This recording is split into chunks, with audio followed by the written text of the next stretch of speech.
ಗ್ರಾಮ ರಾಜ್ಯದಿಂದ ರಾಮರಾಜ್ಯದೆಡೆಗೆ ಎಂಬ ಸಂಕಲ್ಪದೊಂದಿಗೆ ಆರಂಭವಾದ ಗ್ರಾಮ ರಾಜ್ಯ ಸಂಸ್ಥೆ 15 ವರ್ಷಗಳ ಸಾರ್ಥಕ ಪಯಣವನ್ನ ಪೂರ್ಣಗೊಳಿಸಿ ಇನ್ನಷ್ಟು ಶಕ್ತಿಯುತವಾಗಿ ಬೆಳೆಯುವ ಹಾದಿಯಲ್ಲಿ ಹೆಜ್ಜೆ ಇಟ್ಟಿದೆ.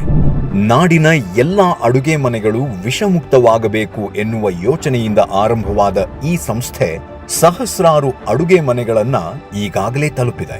ನಿಜ ಅರ್ಥದ ನೈಸರ್ಗಿಕ ಉತ್ಪನ್ನಗಳನ್ನ ಮನೆ ಮನೆಗೂ ಪೂರೈಸುವ ಸಂಸ್ಥೆ ಎಂಬ ನಂಬಿಕೆಯನ್ನ ಭದ್ರವಾಗಿಸಿಕೊಂಡಿದೆ. ಪ್ರತಿ ವಾರವೂ ಒಬ್ಬ ಸಾಧಕರನ್ನ ಸಂಧಿಸಿ ಅವರೊಂದಿಗೆ ಮಾತನಾಡ್ತಾ ನಮ್ಮ ಮನೆಯಲ್ಲೂ ವಿಷಮುಕ್ತ ಅಡುಗೆ ಮನೆಯನ್ನ ಮಾಡೋದಕ್ಕೆ ಸೂಕ್ತವಾದ ದಾರಿ ಕಂಡುಕೊಳ್ಳೋಣ. ಇದು ವಿಷಮುಕ್ತ ಅಡುಗೆ ಮುಕ್ತ ಮಾತು. ಇಂದಿನ ನಮ್ಮ ಸಂಚಿಕೆಯ ಅತಿಥಿಗಳು ತಂಬುಳಿ ಮನೆ ಅನ್ನೋ ದೇಸಿ ಬ್ರ್ಯಾಂಡ್ನ ಸಿಇಒ ಮತ್ತು ಸಹ ಸಂಸ್ಥಾಪಕರಾದ ಪ್ರಶಾಂತ್ ಕೆಜಿ ಮತ್ತು ಕಾರ್ತಿಕ್ ಎಚ್ಎಸ್. ಸಮಾಜದಲ್ಲಿ ಆರೋಗ್ಯಪೂರ್ಣ ಆಹಾರವನ್ನ ನಿರ್ಮಿಸುವಲ್ಲಿ ನಮ್ಮ ಪಾತ್ರವೇನು ಅನ್ನೋದರ ಬಗ್ಗೆ ತಮ್ಮ ಅಭಿಪ್ರಾಯವನ್ನ ನಮ್ಮೊಂದಿಗೆ ಹಂಚಿಕೊಂಡಿದ್ದಾರೆ.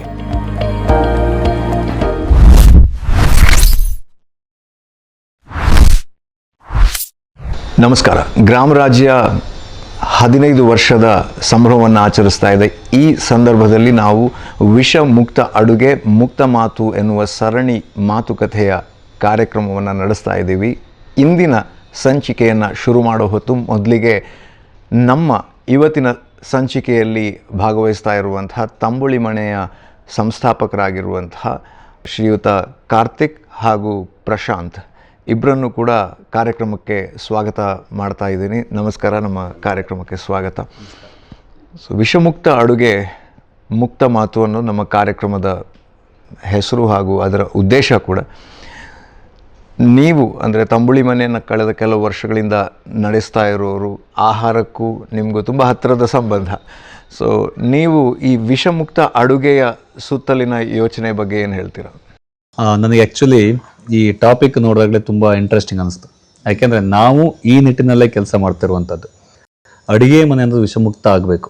ಈಗ ನಾವು ಏನು 2 ವರ್ಷದಿಂದ ತಂಬುಳಿ ಮನೆ ಅಂತ ನಡೆಸ್ಕೊಂಡು ಬರ್ತಾ ಇದ್ದೀವೋ, ನಮ್ಮ ಮೂಲ ಉದ್ದೇಶ ಅನ್ನೋದೇ ಕ್ಲೀನ್ ಆಗಿರೋ ಊಟ ಕೊಡಬೇಕು ಜನರಿಗೆ, ಒಳ್ಳೆ ಪದಾರ್ಥಗಳನ್ನ ಬಳಸಬೇಕು. ಅದಕ್ಕೆ ಏನೇನು ಬೇಕು, ಯಾವ್ಯಾವುದು ಎಷ್ಟರ ಮಟ್ಟಿಗೆ ಕ್ಲೀನ್ ಐಟಮ್ ಸಿಗತ್ತೆ, ಕ್ಲೀನಾಗಿ ಯಾಕೆ ಮಾಡೋಕ್ಕಾಗೋದಿಲ್ಲ. ನಾವು ತಂಬುಳಿ ಮನೆ ಪ್ರಾರಂಭವಾಗಿದ್ದೇ ಆ ರೀಸನ್ನಿಗೆ. ನಾವು ಹೊರಗಡೆ ಊಟ ಮಾಡುವಾಗೆಲ್ಲ ಚೆನ್ನಾಗಿರುತ್ತೆ, ತಿಂದ್ಬಿಡ್ತೀವಿ. ತಿಂದ ಮೇಲೆ ಅಯ್ಯೋ ಯಾಕೋ ಒಂಥರ ಆಯಿತು ಅಂತ ಹೇಳಾಗುತ್ತೆ, ಅಥವಾ ಡೈಜೆಷನ್ ಆಗದೆ ಇರೋದು, ಸ್ಟಮಕ್ ಬ್ಲಾಟಿಂಗ್ ಆಗೋದು, XYZ ಪ್ರಾಬ್ಲಮ್ಗಳು. ಇದು ಯಾಕೆ ಆಗತ್ತೆ ಅಂತ ಕಂಪೇರ್ ಮಾಡ್ತಾ ಹೋದಾಗ ನಮಗನ್ಸಿದ ಹಾಗೆ ಕ್ಲೀನಾಗಿ ಅಥವಾ ಹೇಗೆ ಮಾಡಬಹುದು ಮನೆಯಲ್ಲಿ ಅಡುಗೆನ, ಆ ಥರ ಎಲ್ಲರೂ ಮಾಡ್ತಾ ಇಲ್ಲ ಹೊರಗಡೆ. ಅದರಿಂದ ಸಮಸ್ಯೆ ಶುರುವಾಗ್ತಾ ಇದೆ ಅಂತಂದಾಗ ಇಲ್ಲ, ನಾವು ಇದಕ್ಕೇನೋ ಒಂದು ಮಾಡಬೇಕು. ನಾಳೆ ಮನೆಯಲ್ಲಿ ನಮ್ಮ ಅಮ್ಮನೋ ಅಜ್ಜಿನೋ ಅಡುಗೆ ಮಾಡುವ ರೀತಿಯಲ್ಲಿ ಮುಂಚೆ ಪೂರ್ವಜರು ಹೇಗೆ ಒಳ್ಳೆಯ ಪದಾರ್ಥಗಳನ್ನು ಊಟ ಮಾಡ್ಕೊಂಡು ಬಂದಿದ್ರು ಆ ನಿಟ್ಟಿನಲ್ಲೇ ನಾವು ಒಂದು ಮಾಡಬೇಕು, ಒಂದು ರೆಸ್ಟೋರೆಂಟ್ ಚೈನ್ನ ಮಾಡಬೇಕು ಹೇಳಿ ಕ್ಲೀನಾಗಿರೋ ಊಟ ಕೊಡಬೇಕು ಅನ್ನೋದಕ್ಕೋಸ್ಕರ ಶುರುವಾಗಿದ್ದು ನಮ್ಮ ತಂಬುಳಿ ಮನೆ. ಬಟ್ ನಿಮಗೆ ಆ ರೀತಿಯ ವಿಷಮುಕ್ತ ವಸ್ತುಗಳನ್ನು ಪ್ರೊಕ್ಯೂರ್ ಮಾಡೋದಕ್ಕೆ, ಯಾಕಂದರೆ ಒಂದು ಮುಖ್ಯವಾಗಿ ಆಹಾರ ಸಂಬಂಧಿ ಹೋಟೆಲ್ ಇರ್ಬೋದು, ಯಾವುದೇ ಉದ್ಯಮ ಇರ್ಬೋದು, ಮಾಡಬೇಕಿದ್ರೆ ಮುಖ್ಯವಾಗಿ ಚಾಲೆಂಜ್ ಬರೋದು ಅದಕ್ಕೆ ಸರಿಯಾದಂತಹ ಪ್ರಾಡಕ್ಟ್ ಅನ್ನು ನಾವು ಪ್ರೊಕ್ಯೂರ್ ಮಾಡುವಂಥದ್ದು. ಅಲ್ಲಿ ನೀವು ಆ ಉದ್ದೇಶವನ್ನು ಇಟ್ಕೊಂಡು ಹೊರಟಾಗ ಆದ ಚಾಲೆಂಜಸ್ ಏನಿರ್ಬೋದು? ತುಂಬ ಇದೆ. ಯಾಕೆಂದರೆ ನಮಗೆ ಬೇಕಾಗ ಪದಾರ್ಥಗಳು ಫಸ್ಟ್ ಏನು ಇವತ್ತು ಹೇಗಾಗಿದೆ ಅಂದರೆ, ಕೆಲವು ಪದಾರ್ಥಗಳು ಜೀವನದಲ್ಲಿ ಹಾಸುಹೊಕ್ಕಾಗ್ಬಿಟ್ಟಿದೆ. ಜನರಿಗೆ ತಿಳಿಯದೇನೋ ಕೆಲವೊಂದು ಪದಾರ್ಥಗಳು ಅವರ ದಿನನಿತ್ಯ ವಸ್ತುಗಳಾಗ್ಬಿಟ್ಟಿದೆ. ಬಟ್ ಅದ್ರ ಬಗ್ಗೆ ಅವೇರ್ನೆಸ್ ಇಲ್ಲ, ಅಥವಾ ಅದು ಎಷ್ಟು ಹಾರ್ಮ್ಫುಲ್ ಅನ್ನೋದ್ರ ಬಗ್ಗೆ ಐಡಿಯಾ ಇಲ್ಲ. ಈ ನಿಟ್ಟಿನಲ್ಲಿ ಜನರಿಗೆ ಗೊತ್ತೇ ಇಲ್ಲದೆ ಎಷ್ಟೋ ಸರಿ ನಾವುಗಳು ಕೂಡ ಕೆಲವು ಪದಾರ್ಥಗಳನ್ನ ಬಳಸ್ತಾನೆ ಇದ್ದೀವಿ. ಸೊ ಒಂದು ಪಾಯಿಂಟ್ ಆಫ್ ಟೈಮಲ್ಲಿ ನಮ್ಗೆ ರಿಯಲೈಸ್ ಆಯಿತು, ಇಲ್ಲ ನಾವು ಒಳ್ಳೇದು ಮಾಡಬೇಕು ಕ್ಲೀನ್ ಅಂತ ಅಂದ್ಕೊಳ್ಳೆ ಪದಾರ್ಥಗಳು ನೀವು ಹೇಳಿದಾಗೆ ಎಲ್ಲಿ ಸಿಗತ್ತೆ ಒಳ್ಳೆ ಪದಾರ್ಥಗಳು? ಇವತ್ತು ಹೇಗಾಗಿದೆ ಅಂದರೆ, ಕೆಲವೊಂದು ಸೋರ್ಸ್ಗಳು ಬಿಟ್ಟರೆ ನೀವು ಬೆಳ್ಕೊಂಡ್ರಷ್ಟೇ ಪ್ಯೂರ್ ಅನ್ನುವಂತಹ ಸಂದರ್ಭ ಬಂದ್ಬಿಟ್ಟಿದೆ. ಎಸ್ಪೆಷಲಿ ಈ ಬೆಂಗಳೂರಂತಹ ಮೆಟ್ರೋ ಸಿಟಿಗಳಲ್ಲಂತೂ ಎಸ್ಪೆಷಲಿ ಈ ಅಂಡರ್ಗ್ರೌಂಡ್ ವಾಟರ್ ಕೂಡ ಕಂಟ್ಯಾಮಿನೇಟೆಡ್ ಲೆವೆಲ್ ಆಗಿಬಿಟ್ಟಿದೆ. ನೀವು ಅದರಲ್ಲಿ ಟೆಸ್ಟ್ ಮಾಡಿಸಿದ್ರೆ ಲೆಡ್ ಕಂಟೆಂಟ್ ಜಾಸ್ತಿ, ತುಂಬಾ ಪ್ರಾಬ್ಲಮ್ಸ್ಗಳಿದೆ. ಇದ್ರ ಮಧ್ಯಕ್ಕೆ ಎಲ್ಲಿಂದ ತರೋದು ಒಳ್ಳೆಯ ಪದಾರ್ಥಗಳನ್ನು? ಇದು ಬಿಗ್ಗೆಸ್ಟ್ ಚಾಲೆಂಜ್. ಅಲ್ಲಿಗೆ ನಮ್ಮ ನೆಕ್ಸ್ಟ್ ಫೋಕಸ್ ಶಿಫ್ಟ್ ಆಗೋದು ಹಳ್ಳಿ ಕಡೆಗೆ. ಓಕೆ, ಹಂಗಾರೆ ಇದರಿಂದ ದೂರ ಕ್ಲೀನಾಗಿ ಯಾರು ಬೆಳೀತಾ ಇದ್ದಾರೆ? ರೈಟ್. ಸೊ ಆ ನಿಟ್ಟಿನಲ್ಲಿ ನಮ್ಮ ಪ್ರಯತ್ನ ಶುರುವಾಯಿತು. ಈ ತಂಬುಳಿಗಳಂತೂ ಬೇಕಾಗಿರೋ ಸೊಪ್ಪುಗಳಷ್ಟು ಬರೋದು ನಮ್ಮ ಮಲೆನಾಡು ಭಾಗದಿಂದ. ನಾವಲ್ಲೇನು ಮಾಡ್ತೀವಿ, ನಾವು ಬೆಳಿತೀವಿ, ಬೆಳೆಸ್ತೀವಿ. ಈಗೆಲ್ಲ ಹೇಗೆ ಅಂದರೆ ಒಂದಿಷ್ಟು ರೈತರುಗಳಾಗ್ಬಿಟ್ಟಿದ್ದಾರೆ, ಅವ್ರನ್ನ ಬೆಳ್ಕೊಡ್ತಾರೆ. ನಮ್ಮ ಕಂಡೀಷನ್ ಅಷ್ಟೇ, ನೀವು ಇದು ಯಾವುದು ಕಮರ್ಷಿಯಲ್ ಕ್ರಾಪ್ ಅಲ್ಲ, ಇದಕ್ಕೆ ಏನೂ ಕೆಮಿಕಲ್ಸ್ ಹಾಕಿ ಬೆಳೆಯೋದಿಲ್ಲ, ನಾರ್ಮಲ್ಲಾಗಿ ಬೆಳೆಯುವಂಥದ್ದು, ಅದನ್ನೇ ಕೊಡಿ. ಈ ಥರ ಪ್ರತಿಯೊಂದು ಐಟಮ್ಗಳನ್ನು ಎಷ್ಟರ ಮಟ್ಟಿಗೆ ಸಾಧ್ಯನೋ ಅಷ್ಟರ ಮಟ್ಟಿಗೆ ನಾವು ಸೋರ್ಸ್ ಮಾಡಿ ಯಾವುದೇ ಥರದ ಕೆಮಿಕಲ್ಸ್ ಹಾಕದೆ ಅಡುಗೆ ಮಾಡ್ತಾ ಇರುವಂಥದ್ದು ನಮ್ಮ ಕಾನ್ಸೆಪ್ಟ್. ಪ್ರಶಾಂತ್ ಅವರು ಹೇಳೋದಾದರೆ ಹೇಗಿದೆ ಜನರ ರೆಸ್ಪಾನ್ಸ್, ಯಾವ ಥರ ಇದೆ ಈ ರೀತಿಯ ಇದಕ್ಕೆ? ಅಂದರೆ ನೀವು ಮತ್ತು ಇದನ್ನು ಈ ರೀತಿ ಕಮ್ಯುನಿಕೇಟ್ ಮಾಡೋದಕ್ಕೂ ಕೂಡ ಪ್ರಯತ್ನ ಪಡ್ತಿದ್ದೀರಾ? ಅಂದರೆ ನೀವು ಬೇರೆ ಪದ ಬಳಸ್ಬೋದು, ಬಟ್ ವಿಷಮುಕ್ತವಾದಂತಹ ವಸ್ತುಗಳನ್ನು ಬಳಸ್ತೀವಿ ಅಂತ ಕಮ್ಯುನಿಕೇಟ್ ಮಾಡ್ತಿದ್ದೀರಾ? ಆ್ಯಕ್ಚುಲಿ ನಾವೇನು ಅಂತಂದರೆ, ಈಗ ಕಮರ್ಷಿಯಲ್ ಅಂತ ಬಂದರೆ ಆ್ಯಕ್ಚುಲಿ ಸರಿ ತಪ್ಪು ಜಿಜ್ಞಾಸೆ ಬರಲ್ಲ, ದುಡ್ಡೊಂದು ಮ್ಯಾಟ್ರ್ ಆಗಿದೆ. ಹೌದು. ಸೊ ನಾವು ಇವ್ರು ಹೇಳ್ದಂಗೆ ಆ್ಯಕ್ಚುಲಿ ನಾವು ಮನೇಲಿ ಊಟ ಮಾಡಿದ್ರೆ ಸರಿ ಇರುತ್ತೆ, ಎಲ್ಲೂ ಒಂದು ತೇಗೂ ಬರಲ್ಲ, ಅಂದರೆ ಹೊಟ್ಟೆ ತುಂಬಿದ ಮಾತ್ರ ತೇಗ್ ಬರುತ್ತೆ. ಬಟ್ ಔಟ್ಸೈಡ್ ಆದರೆ ಅವತ್ತಿಡೀ ಅನೀಸಿನೆಸ್ಸು, ಏನೋ ಕಳ್ಕೊಂಡಂಗೆ ಅಥವಾ ಏನೋ ಬೇಕು ಅಂತ ಆ ಥರ ಅನಿಸ್ತಾ ಇರುತ್ತಲ್ಲ. ಸೊ ಅದಕ್ಕಾಗಿ ನಾವು ಈ ಸ್ಟೆಪ್ ಇಟ್ವಿ. ಸೊ ಒಳ್ಳೊಳ್ಳೆ ಪದಾರ್ಥಗಳು ನಮ್ಮ ಹಳ್ಳಿಲಿ ಅಕ್ಕಪಕ್ಕದಲ್ಲಿ ಅಥವಾ ನಮ್ಮನೆಯಲ್ಲೇ ಏನು ಬೆಳೀತದೆ ಅದನ್ನು ಲೈಟಾಗಿ ಒಂದೆರಡು ಔಟ್ಲೆಟಲ್ಲಿ ನಮ್ಮದು ಮೂವ್ ಮಾಡಿದ್ವಿ. ನಂತರ ನಮಗೂ ಗ್ರಿಪ್ ಸಿಕ್ತು, ಜನಗಳಿಗೆ ನಾವೇ ನಿಂತು ನಮ್ಮ ಔಟ್ಲೆಟಲ್ಲಿ ನಿಂತು ನಾವೇ ಫೇಸ್ ಆಗಿ ನಮ್ಮ ಪದಾರ್ಥಗಳನ್ನು ಮೂವ್ ಮಾಡಿದ್ವಿ, ಪ್ರಮೋಟ್ ಮಾಡಿದ್ವಿ. ಸೊ ಜನಕ್ಕೂ ಇಷ್ಟ ಆಯಿತು. ಸೊ ನಿಮಗೆ ಗೊತ್ತಲ್ಲ, ಬೆಂಗಳೂರು ಜನ ಒಳ್ಳೇದು ಯಾವುದಿದ್ರೂ ತಗೋತಾರೆ, ಅಥವಾ ಈ ಥರ ಇದರಲ್ಲಿ ಕಲಬೆರಕೆ ಜಾಸ್ತಿ ಆಗ್ತಿರೋ ಅಂಥ ಏರಿಯಾದಲ್ಲಿ ಆಪ್ಷನ್ ಸಿಕ್ತು ಅಂತಂದರೆ ಖಂಡಿತ ಅದ್ರ ಹತ್ರ ಹೋಗ್ತಾರೆ. ಒಳ್ಳೆಯದಕ್ಕೆ ಯಾವತ್ತೂ ಸಪೋರ್ಟ್ ಇದ್ದೇ ಇದೆ.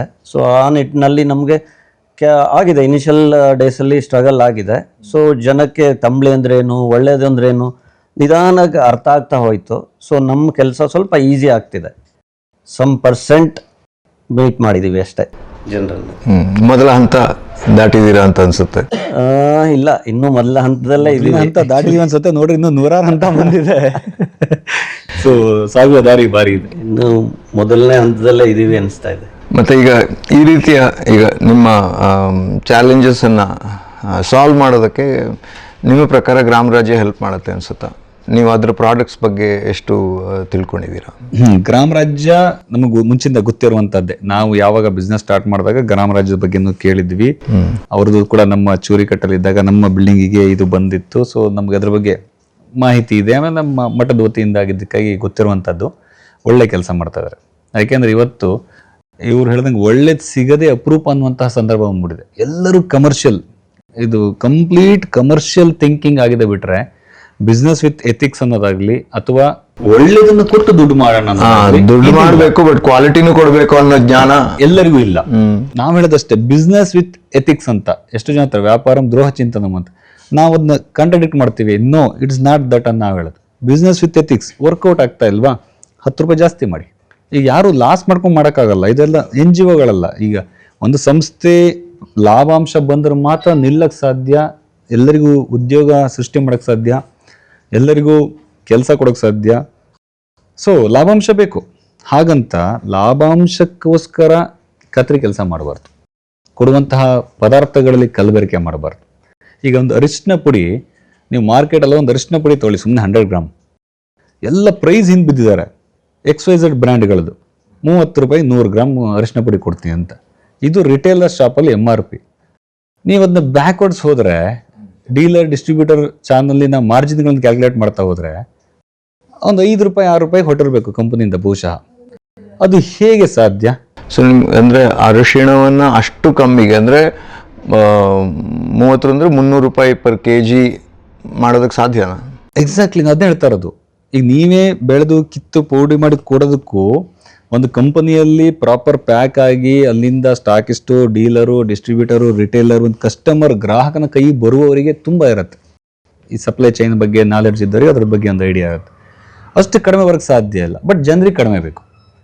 ಇದು ಎಲ್ಲರದ್ದು ತಪ್ಪಿದೆ, ಜನರದ್ದು ಸಹ ತಪ್ಪಿದೆ. ಜನರು ಕ್ವಾಲಿಟಿಗೆ ಮಹತ್ವ ಕೊಡೋದಕ್ಕಿಂತ ಹೆಚ್ಚಾಗಿ ದರಕ್ಕೆ ಇಂಪಾರ್ಟೆನ್ಸ್ ಕೊಡ್ತಾ ಇದ್ದಾರೆ. ತಿರ್ಗಿಸ್ ನೋಡ್ಬಿಟ್ಟು 30 ರೂಪಾಯಿ ಒಳ್ಳೆ ಪ್ರಾಡಕ್ಟ್ 100 ರೂಪಾಯಿ ಅಂದ ಕೂಡಲೇ 100 ರೂಪಾಯಿ ಸೈಡಿಗೆ ಇರುತ್ತೆ, 30 ರೂಪಾಯಿದು ವ್ಯಾಪಾರ ಆಗ್ತಾ ಇರುತ್ತೆ. ಅವಾಗ ಏನಾಗುತ್ತೆ, ಕಂಪನಿಗಳು ಕೂಡ ಜನರು ಹೇಳಿದ ನಿಟ್ಟಿನಲ್ಲೇ ಬರುವಂತಹ ಸಂದರ್ಭನೂ ಆಗ್ಬಿಟ್ಟಿದೆ.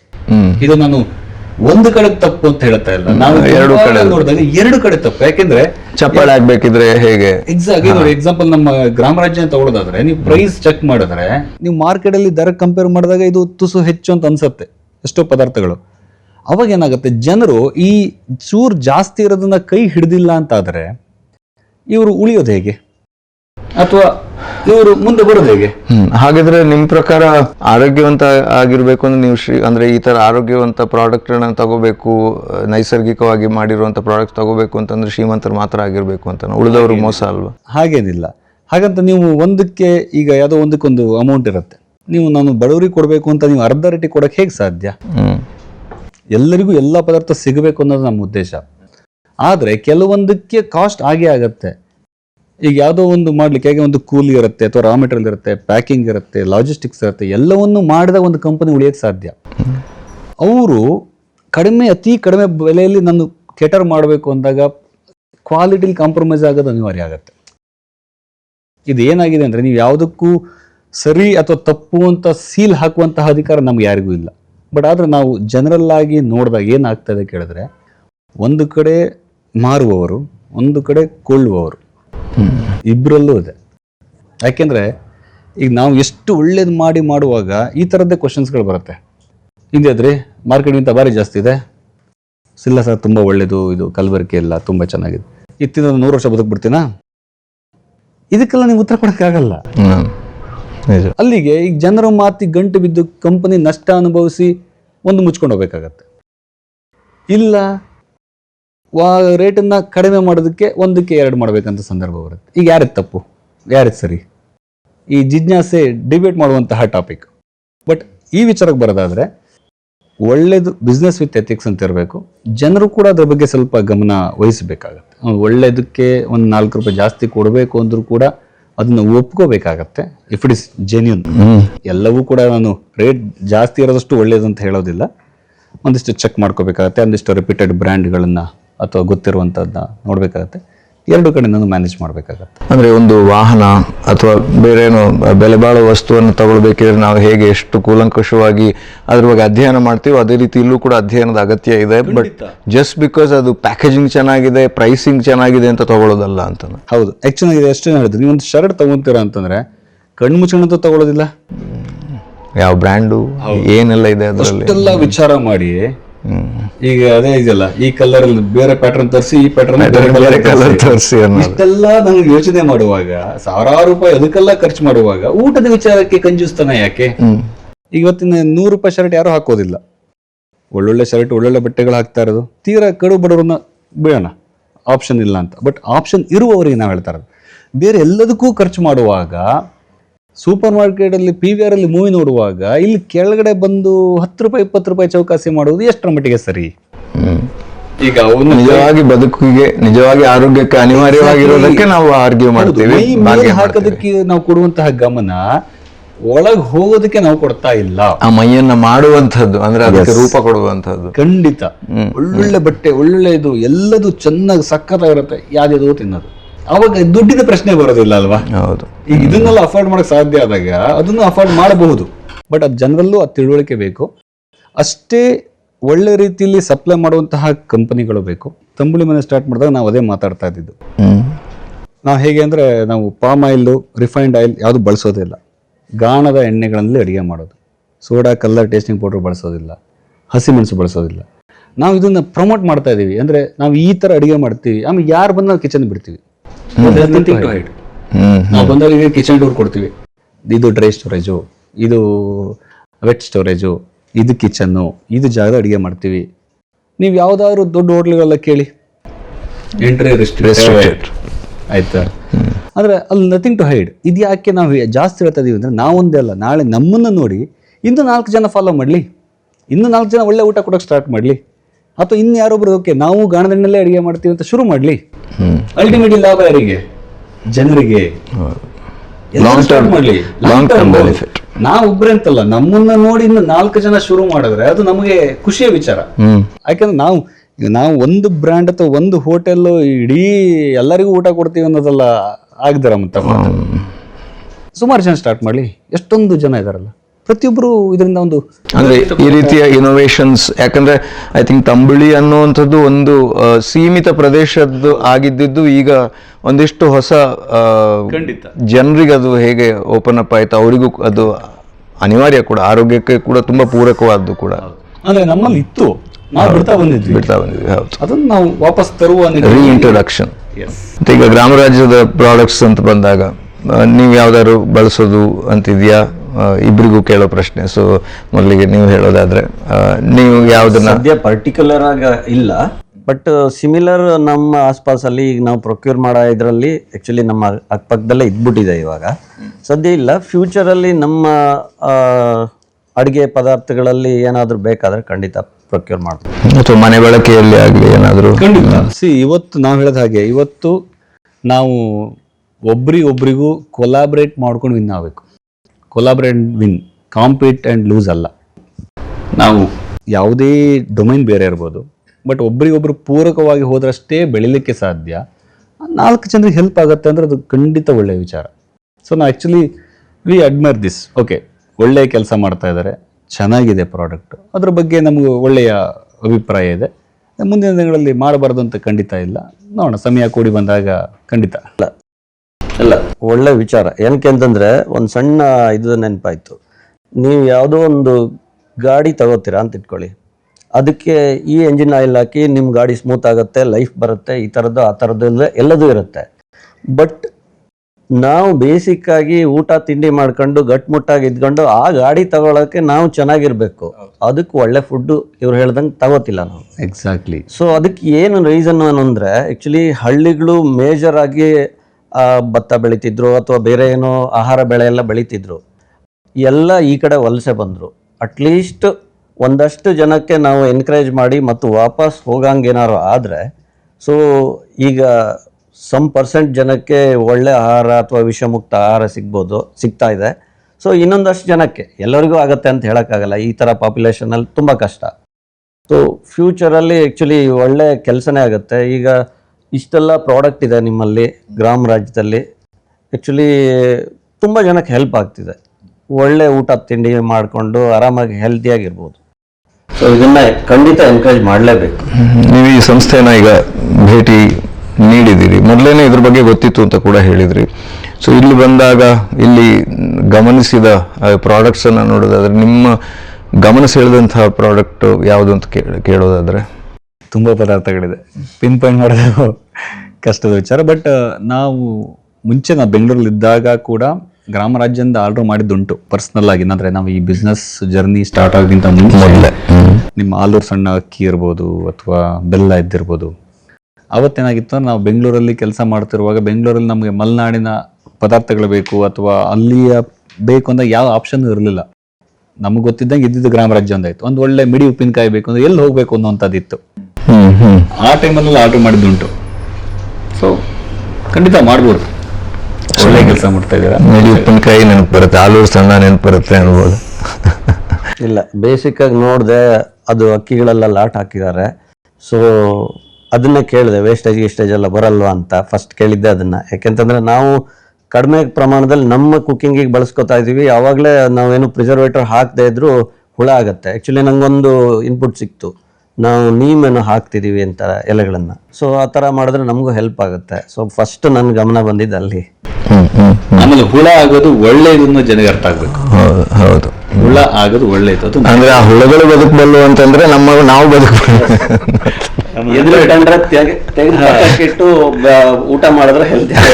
ಹುಳನೇ ಆಗ್ತಾ ಇಲ್ಲ ಅದರಲ್ಲಿ. ಅದ್ರೆ ಏನು ಬದುಕಲ್ಲ ಅಂತಂದ್ರೆ ನಾವೆಲ್ಲ ಬದುಕ್ತೀವಿ. ಆಕ್ಚುಲಿ ನಾವು ಇದನ್ನ ಸುಮಾರು ಫೇಸ್ ಮಾಡಿದ್ವಿ. ನಮಗೆ ಬರೋ ಕಸ್ಟಮರ್ ಎಲ್ಲ ಒಂದು 15 ದಿನ ಆಯಿತು ನಿಮ್ದು ಅಕ್ಕಿ ತಗೊಂಡೋಗಿ ಹುಳ ಆಗ್ಬಿಟ್ಟಿದೆ ಅಂತ ವಾಪಸ್ ತಂದ್ಕೊಟ್ಟಿದ್ದು ಇದೆ. ನಾವು ಅವ್ರನ್ನ ಕನ್ವಿನ್ಸ್ ಮಾಡಬೇಕು ಅಥವಾ ನಮ್ಮ ಪ್ರಾಡಕ್ಟ್ ಪುಷ್ ಮಾಡಬೇಕು ಅನ್ನೋ ರೀತಿಲೆಲ್ಲ, ಜಸ್ಟ್ ನ್ಯಾಚುರಲ್ ಪ್ರಾಸೆಸ್ ಹಿಂಗಿರುತ್ತೆ. ಇದರಲ್ಲಿ ಏನು ಅಂತಂದರೆ ಯಾವುದೇ ಕೆಮಿಕಲ್ಲು ಅಥವಾ ಟ್ಯಾಬ್ಲೆಟ್ ಇಡೋದೇ ಇರೋದಕ್ಕಾಗಿ ಆ್ಯಕ್ಚುಲಿ ಹುಳ ಆಗತ್ತೆ ಬೇಗ. ಅದು ಹುಳ ಆಗದೆ ಇರೋದು ಅಂತಂದರೆ ಆ್ಯಕ್ಚುಲಿ ಅದು ನಿಮಗೂ ತಿನ್ನಕ್ಕೆ ಯೋಗ್ಯವಲ್ಲ ಅಂತ. ಸೊ ಅದನ್ನು ಕನ್ವಿನ್ಸ್ ಮಾಡಿದ್ಮೇಲೆ ಈಗ ಒಂದು ರೆಗ್ಯುಲರ್ ಕಸ್ಟಮರೇ ಇದ್ದಾರೆ. ಸೊ ಅವರು ರೆಗ್ಯುಲರ್ ಬಂದು ತಗೊಂಡೋಗಿ ಇದು ಮಾಡಿ ಬೇರೆಯವ್ರಿಗೆ ಹೇಳಿ ಕನ್ವಿನ್ಸ್ ಆಗಿದ್ದಾರೆ. ಇಲ್ಲಿ ನೀವು ಗಮನ ಕೊಡ್ಬೇಕಾದ ವಿಚಾರ ಏನಂದ್ರೆ, ಹುಳ ಬರದೇ ಮಾಡುವುದು ದೊಡ್ಡ ಕೆಲಸವೇ ಅಲ್ಲ ಇವತ್ತಿನ ಕಾಲದಲ್ಲಿ. ಎಷ್ಟೋ ಸಾವಿರಾರು ಅಕ್ಕಿ ಬ್ಯಾಗ್ ಇಡುವಂತಹ ಅಕ್ಕಿ ಮಂಡಿಗಳಲ್ಲಿ ಒಂದು ಹುಳನ ಕಾಣಕ್ ಸಿಗೋಲ್ಲ ನಿಮ್ಗೆ. ಅದು ಅಸಾಧ್ಯದ ಕೆಲಸ ಅಲ್ಲ, ಬಟ್ ಅದನ್ನ ಮಾಡಬಾರದು ಅನ್ನೋದು ನಮ್ದು. ಹುಳ ಅದ್ರ ಕ್ಲೀನ್ ಮಾಡ್ಕೊಳ್ಳೋಣ, ಅಥವಾ ಇಲ್ಲಾಂದ್ರೆ ಈಗ ನೀಮ್ ಹಾಕ್ತಿರೋ ಅಥವಾ ಅದಕ್ಕೆ ಲವಂಗ ಯಾವ್ದಾದ್ರು ಹಾಕ್ತಿರೋ ಏನಾದ್ರು ಸಹಜ ಪರಿಹಾರಗಳು. ಅದು ಬಿಟ್ಟು ಬೇರೆ ಮಾಡಬಾರದು ಅನ್ನೋದು ನಮ್ಮ ವಿಚಾರ. ನಾವು ಎಷ್ಟೋ ಸರಿ ಇವ್ರು ಹೇಳಿದಾಗೆ ಕಸ್ಟಮರ್ ಕೇಳಿದ್ರೆ ಮ್ಯಾಕ್ಸ್ ಟು ಮ್ಯಾಕ್ಸ್ ನಾವು ಕ್ಲೀನ್ ಮಾಡಿ ಕೊಡ್ತೇವೆ ವಾಪಸ್ ಬೇಕಿದ್ರೆ. ಬಿಟ್ರೆ ಹುಳ ಆಗೋದೇ ಇಲ್ಲ ಅಥವಾ ಹುಳ ಆಗದಾಗ ನಾವು ಮಾಡ್ತೀವಿ ಅನ್ನುವಂಥದ್ದು ನಾವು ಖಂಡಿತ ಮಾಡೋದಿಲ್ಲ. ಯಾಕೆಂದ್ರೆ ನಮ್ಮ ಫಂಡಮೆಂಟಲ್ ನಮ್ಮ ಇದ್ದಿದ್ದೇ ಉದ್ದೇಶ ಇರೋದೇ ಹಾಗೆ, ವಿಷಮುಕ್ತ ಕ್ಲೀನ್ ಅಂತ ಅಂದಾಗ ಅದಕ್ಕೆ ಯಾವ್ದು ಹಾಕಿದ್ರು ಇಟ್ ಕಾಂಟ್ರಾಡಿಕ್ಟ್ಸ್ ಅವರ್ ಓನ್ ಪ್ರಿನ್ಸಿಪಲ್. ಅದಕ್ಕೋಸ್ಕರ ಹುಳ ಆದ್ರೆ ಆಗತ್ತೆ, ಕ್ಲೀನ್ ಮಾಡ್ಕೋಬೇಕಷ್ಟೆ. ನಮ್ಮಲ್ಲೂ ಆಗಲ್ಲ ನಾವು ಹೇಳಲ್ಲ, ಕ್ಲೀನ್ ಮಾಡಿಸ್ಕೊಂತೀವಿ. ನಮ್ಮ ಅದಕ್ಕೊಂದಿಷ್ಟು ಜನ ವರ್ಕರ್ಸ್ ಇದ್ದಾರೆ, ಅವ್ರ ಕೆಲಸ ಕ್ಲೀನ್ ಮಾಡೋದೆ ಇಟ್ಸ್ ನ್ಯಾಚುರಲ್ ಪ್ಲಸ್ ಆಗತ್ತೆ ಸ್ವಾಮಿ, ಅದು ಆಗ್ಲೇಬೇಕು, ಕ್ಲೀನ್ ಮಾಡಿಸ್ತೀವಿ ಅಷ್ಟೇ. ಸೊ ಅದು ಮಾಡಬಾರದು ಆ ಥರದ್ದು ಅನ್ನೋ ವಿಚಾರಕ್ಕಾಗಿ ಮುಖ್ಯವಾಗಿ ಎಲ್ಲಾನು ಕೂಡ ಕ್ಲೀನ್ ಇರಬೇಕು ಅಥವಾ ಎಲ್ಲಾನು ಕೂಡ ಓಕೆ ಕಲರ್ಫುಲ್ ಆಗಿರ್ಬೇಕು, ಅಟ್ರಾಕ್ಟಿವ್ ಆಗಿರ್ಬೇಕು ಅನ್ನೋ ಲೋಕ ಇಲ್ಲ. ನಾನು ಇವತ್ತಿಂದ ಹೌದು, ಬಟ್ ನಾವು ಅದಕ್ಕೆ ಕಾಂಟ್ರಾಡಿಕ್ಟ್ ಮಾಡ್ತೀನಿ. ಕಲರ್ಫುಲ್ ಆಗಿರ್ಬೇಕು ಅಂದ್ರೆ ಇದು ಬಟ್ಟೆ ಅಲ್ಲ. Food need not to be colourful, food has to be healthy. ಅದು ಬಟ್ಟೆ ಸನ್ಗ್ಲಾಸ್ ಮತ್ತೊಂದೇನೋ ಅಲ್ಲ, ಅದು ಹೆಲ್ದಿ ಆಗಿರ್ಬೇಕು. ಆಕ್ಚುಲಿ ಎಲ್ಲ ಕಲರ್ ಏನಕ್ಕೆ? ಆರೋಗ್ಯಕರವಾಗಿರ್ಬೇಕು ಊಟ. ನಾವು ಎಲ್ಲರಿಗೂ ಹೇಳ್ದಂಗೆ ನಮ್ಮ ಊಟ ನೀವು ಬಂದು ನೋಡಿದ್ರೆ ನಿಮ್ಗೆ ಸಾಧಾರಣ ಅನ್ಸ್ಬೋದು, ಬಟ್ ಇದು 100% ಹೆಲ್ದಿ. ಅದೇ ಎಲ್ಲ ಕಡೆ ಪಿಂಗಾಣಿ ಬಟ್ಲು ಇಟ್ಟು ಅದು ಮಾಡಿ ಇದು ಮಾಡಿ ಪ್ರೆಸೆಂಟೇಷನ್ ಕೊಟ್ಟು ಒಳ್ಳೆ ಬಟ್ಲರ್ ಬಂದು ಎಲ್ಲ ಮಾಡಿ ತಿಂದು ಮನೆ ಬೈತಾ ಇರ್ತಾರ, ಅವನ ಅಜ್ಜಿ ಏನೋ ಹಾಕ್ಬಿಟ್ಟ ಗುರು ಅಂತೇಳಿ. ಏನು ಯೂಸು? ಪ್ರೆಸೆಂಟೇಷನ್ ಒಂದೇ ಅಲ್ಲ, 2 ಪಾರ್ಟ್. ಒಂದು ಹೌ ಇಟ್ ಲುಕ್ಸ್ ಅನ್ನೋದು, ಎರಡನೇದು ಹೌ ಇಟ್ ಫೀಲ್ಸ್ ಅನ್ನೋದು. ನೀವು ಮನೆಗೆ ಬಂದು ನಿಮ್ಗೆ ಹೇಗೆ ಫೀಲ್ ಆಗ್ತಾ ಇದೆ, ಅಬ್ಬಾ ಗುರು ಒಳ್ಳೆ ಊಟ ಹಾಕಿದ್ರು ಗುರು, ಸರಿ ಆಯ್ತು ಗುರು. ಎಫೆಕ್ಟ್ ಮಾತ್ರ ಅಲ್ಲ, ಆಫ್ಟರ್ ಎಫೆಕ್ಟ್ ಕೂಡ ಮುಖ್ಯ. ನಮಗ್ ಇಂಪಾರ್ಟೆಂಟ್ ಆಫ್ಟರ್ ಎಫೆಕ್ಟ್. ನಾನು ಎಲ್ಲರಿಗೂ ಹೇಳೋದಷ್ಟೇ, ಕಲ್ಲರ್ ಬಗ್ಗೆ ತಲೆ ಕೆಡ್ಸ್ಕೊಳ್ಳೇಬೇಡಿ. ಒಂದ್ ದಿವಸ ಈ ಮೆಣಸಿನ ಅದು ಬ್ಯಾಡಗಿ ಚಿಲ್ಲಿ ಬಳಸ್ತೀರಾ ಅಂತ ಇಟ್ಕೊಳ್ಳಿ, ಒಂದ್ಸರಿ ವ್ಯತ್ಯಾಸ ಆಗುತ್ತೆ, ಬ್ಯಾಚ್ ವೈಸ್ ಕಲರ್ ವೇರಿಯೇಷನ್ ಆಗೇ ಆಗುತ್ತೆ. That is fine, you don't need to fix it. ನಾವು ಕೆಂಪು ಕಲರೇ ಬರುತ್ತೆ, ಆರೆಂಜ್ ಕಲರೇ ನಮ್ ಸಾಂಬಾರ್ ಬರುತ್ತೆ ಅಂತ ನಾವು ಹೇಳಬೇಕಾಗಿಲ್ಲ. ಅದು ನ್ಯಾಚುರಲ್ ಏನ್ ಕಲರ್ ಬರುತ್ತೋ ಅದೇ ಕಲರು.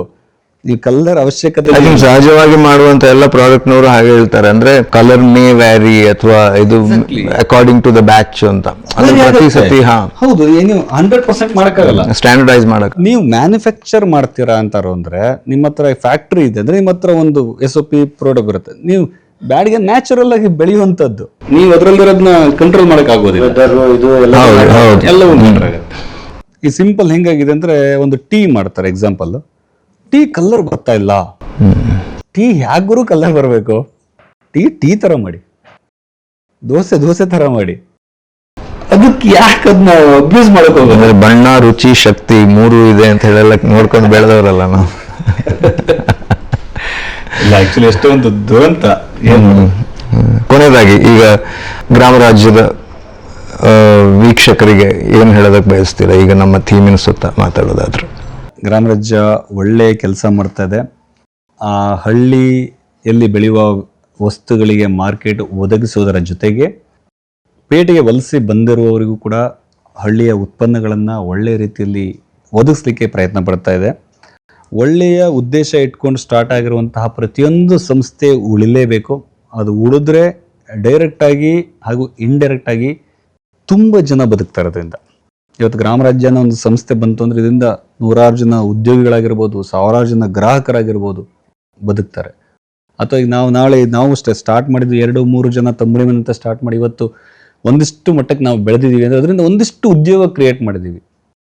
ಅದರಿಂದ ಒಂದಿಷ್ಟು 1000 ಜನರುಗಳಿಗೆ ಒಳ್ಳೆ ಊಟ ಕೊಡ್ತಾ ಇದ್ದೀವಿ. ಸೊ ಒಂದು ಒಳ್ಳೆಯ ಉದ್ದೇಶದ ಸಂಸ್ಥೆ ಯಾವತ್ತೂ ಬೆಳಿಬೇಕು, ಅದರಿಂದ ಎಲ್ಲರಿಗೂ ಒಳ್ಳೇದಾಗತ್ತೆ ಅನ್ನೋದು ನಮ್ಮ ಪಾಯಿಂಟ್. ಆ್ಯಕ್ಚುಲಿ ನಾನು ಒಂದು ಸಣ್ಣ ಇದೇನು ಅಂತಂದರೆ, ನಾವು ಗ್ರಾಮ ರಾಜ್ಯ 2 ಸೇಮ್ ವೇನಲ್ಲಿ ಹೋಗ್ತಾ ಇದ್ವಿ. ಬಟ್ ನೀವು ತುಂಬ ಎತ್ತರದಲ್ಲಿದ್ದೀರಾ, ನಾವು ಜಸ್ಟ್ ಸ್ಟಾರ್ಟ್ ಮಾಡಿದ್ವಿ.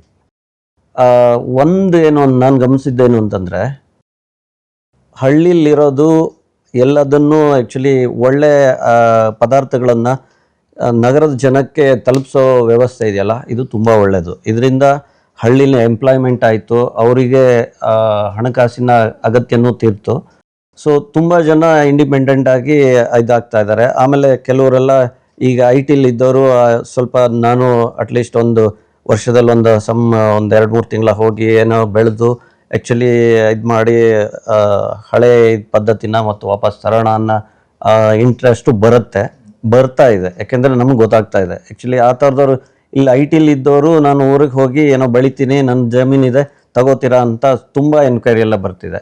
ಹೌದು. ಸೊ ಸೈಕಲ್ ಚೇಂಜ್ ಆಗ್ತಾ ಇದೆ. ಮೋಸ್ಟ್ಲಿ ನೆಕ್ಸ್ಟು ಇನ್ನೂ ಹೆಲ್ತ್ ಅಂದರೆ ಆರೋಗ್ಯವಾಗಿ ಇರೋಕ್ಕೆ ಅದು ಒಂದು ಕಾರಣ ಆಗುತ್ತೆ.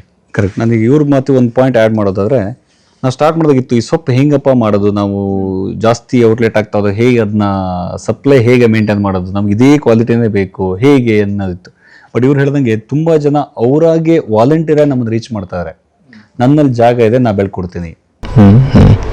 ಏನಾದ್ರು SOPಗಳನ್ನ ಫಾಲೋ ಮಾಡ್ತೀರಾ? ಅಂದ್ರೆ ಇಂಥದ್ದೇ ನೀವು ಫಾಲೋ ಮಾಡಬೇಕು ಅಂತ ಅವ್ರಿಗೆ ಹೇಳ್ತೀರಾ? ಹೌದು. ಅಂದರೆ ಯಾವುದೇ ಥರ ಕೆಮಿಕಲ್ಸ್ ಹಾಕದೆ ನೀಟಾಗಿ ಬೆಳೆದು ಕೊಡಿ ಅನ್ನೋದು ಅಷ್ಟೇ. ಸೊ ಕ್ಲೀನಾಗಿ ಬೆಳೆದು ಕೊಡಿ, ಒಳ್ಳೇದಾಗಿರಲಿ ಅನ್ನೋ ಥರ ವಿಚಾರ. ಅದಕ್ಕೆ ನಾವು ಈಗ ಈಗ ಎಕ್ಸಾಂಪಲ್ ಈ ಸೊಪ್ಪಿಗೆ ಬಳಸುವಂತಹ 100ಕ್ಕೆ 90% ಸೊಪ್ಪುಗಳು, ತಂಬಳಿಗೆ ಬಳಸೋ 90% ಸೊಪ್ಪುಗಳು ಕಮರ್ಷಿಯಲ್ ಕ್ರಾಪ್ ಅಲ್ಲ. ಎಲ್ಲ ಬೇಲಿ ಸಾಲಲ್ಲಿ, ತುಳಸಿ ಸುತ್ತ ಕಾಡಿನಲ್ಲಿ ಬೆಟ್ಟದಲ್ಲಿ ಬೆಳೆದಂಥದ್ದು.